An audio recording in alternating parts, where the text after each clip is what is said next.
A very good evening. Now, once again, talk about the motion of no confidence against the Prime Minister is making its circles in the political sphere. Now, this topic died down as soon as the emergency situation was enforced across the country. Now, what was the cause for the motion of no confidence to be moved against the Prime Minister?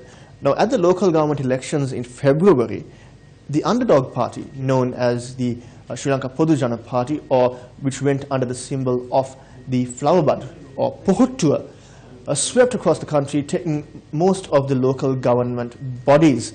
Now, some of the local government bodies were previously strongholds of the United National Party. So, under the leadership of Prime Minister Ranil Wickremesinghe, the United National Party suffered its 30th election defeat. Now, following this humiliating situation, many of the grassroots level UNPers raised concerns and demanded there needs to be change, and the leadership of the United National Party needs to change.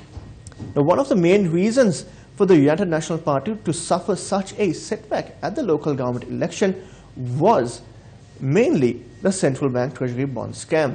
You might recall time and time again, Prime Minister Ranil Wickremesinghe defended former central bank governor Arjuna Mahendran in Parliament, saying that he had done nothing wrong. However, at present, a case has been filed against several individuals, which include suspect number 1, former central bank governor Arjuna Mahendran, and a warrant has also been issued for his arrest by the 4th magistrate. Now, let's also have a look at the conduct of several ministers who were serving under the leadership of Prime Minister Ranil Wickremesinghe. For example, Sagala Ratnayaka. He was the former Minister of Law and Order. He stepped down. And then before Sagala Ratnayaka, it was Tilak Marapana. He stepped down from the post of Minister of Law and Order because of the connections to avant-garde. You must also remember the criticism leveled against Lakshman Kuriyalla over the construction of the Central Expressway, and also criticism against Party General Secretary Minister Kabir Hashim. Then we come to another important individual wanted not only locally but internationally, Udayanga Weeratunga. The government sent a team to Dubai to bring back Udayanga Weeratunga, but they came back empty-handed. And right now, both Arjuna Mahendran, a close confidant of the Prime Minister, the leader of the United National Party, and then Udayanga Weeratunga, wanted by Sri Lankan courts with warrants on their arrest. These warrants were issued by the Sri Lankan courts very recently. Now, following the local government elections, following that humiliating defeat at the local government elections, Prime Minister Ranil Wickremesinghe made a rather interesting statement to the media. Let's have a listen to what he had to say. 24ක් එක්සත් ජාතික පක්ෂයේ නායකත්වයේ දරලා තිනවා මේ ඔබතුමා හිතන්නේ නැද්ද දැන් කාලේ හරි කියලා අලුත් නායකත්වයට පක්ෂය බාර දෙන්න? ඒ අලුත් නායකත්ව පරපුර බිහි කරන්න ඉන්නේ ඒකයි මම දැන් කිව්වේ. එතනින් ඊට පස්සේ ඒ කියන්නේ කවද්ද ඔබතුමා එහෙම පක්ෂය දැන් ඒ වැඩ කටයුතු සාකච්ඡා කරලා අපි බලාපොරොත්තු වෙන්නේ සාකච්ඡා කොහොමත් මේ මැතිවරණ කොමිසමට අර ලයිස්ට් එව්වයන් පස්සේ තමයි ක්‍රියාත්මක ඒක පැය 24න් වෙන්නේ නැහැ. ඒ පරිවර්තනය අපි කරගෙන යන්න. A new layer of leadership? But where is this new layer of leadership? Now, after this discussion made its rounds and made headlines in Sri Lanka, then we saw gradually the incidents in Ampara and other areas making a rise and diverting attention away from the matter of the motion of no confidence, as well as creating a new tier of leadership within the United National Party. Now, UPFA parliamentarian Vasudeva Nanayakkara, speaking to Newsfirst, elaborated on the connections between those incidents that transpired over the recent weeks, the motion of no confidence, and the leadership of the United National Party. Let's have a listen. These events always carried in its womb the conspiracy to suppress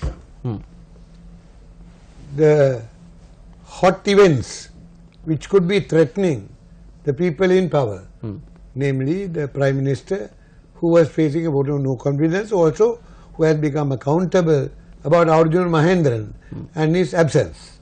The question of party and the leadership has become an issue, and it was a real serious situation for Ranil Wickremesinghe, the leader of the UNP, how he could resolve that question.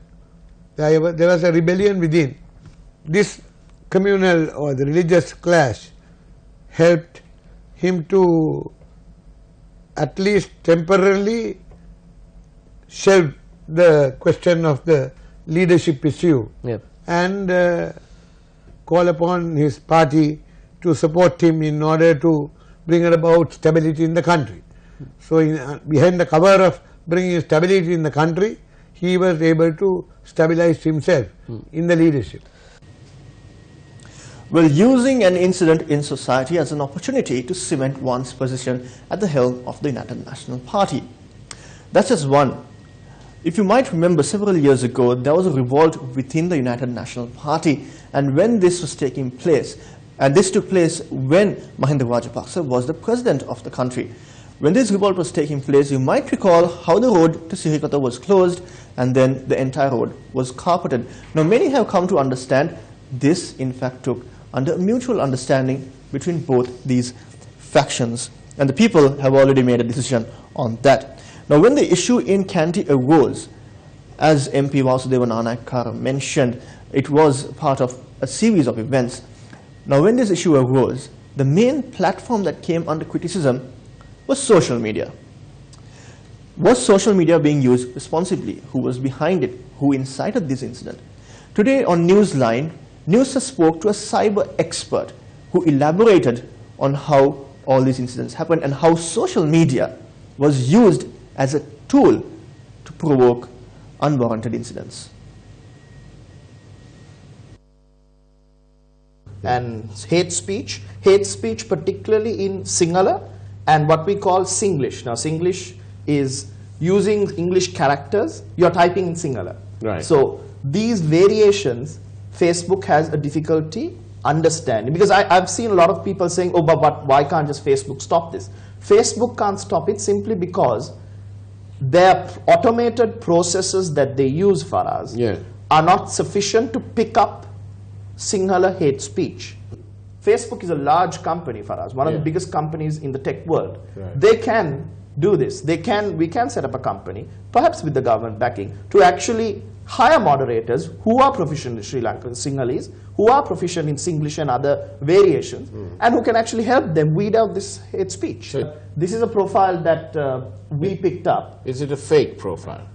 It is, yes, I believe it's called a troll profile. It is a profile set up by proxy entities, and this is not just one profile. They will have maybe 50 to 100 profiles that they will control from a central location. Right. But on a social media, this would look as if there are 100 or 50 different profiles. Right. Upon further investigation, we noticed that, in fact, he was sharing information on how to make a petrol bomb. Right. And he was asking people to come to Kandy, to come to Digana, to participate in the violence. Then this is exactly what social media, the danger of social media. As far as we've gone, even in the fields of artificial intelligence, Faraz, machines can't understand satire. Machines cannot understand context. Machines cannot give, various other nuances of the language. Still, machines are not able to decipher, and this is the problem. From 6th and 7th of March, this is when the violence in Digana was at the highest. Yes.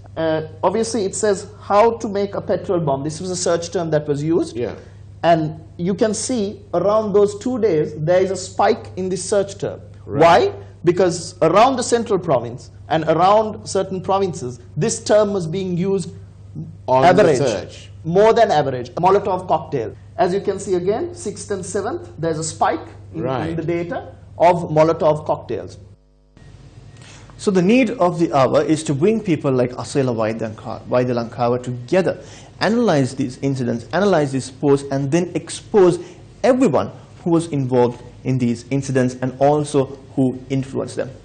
As we mentioned earlier, the grassroots level UNPers are now calling for change, and over the recent days we've been airing press conferences convened by these grassroots level UNPers demanding change and raising their concerns.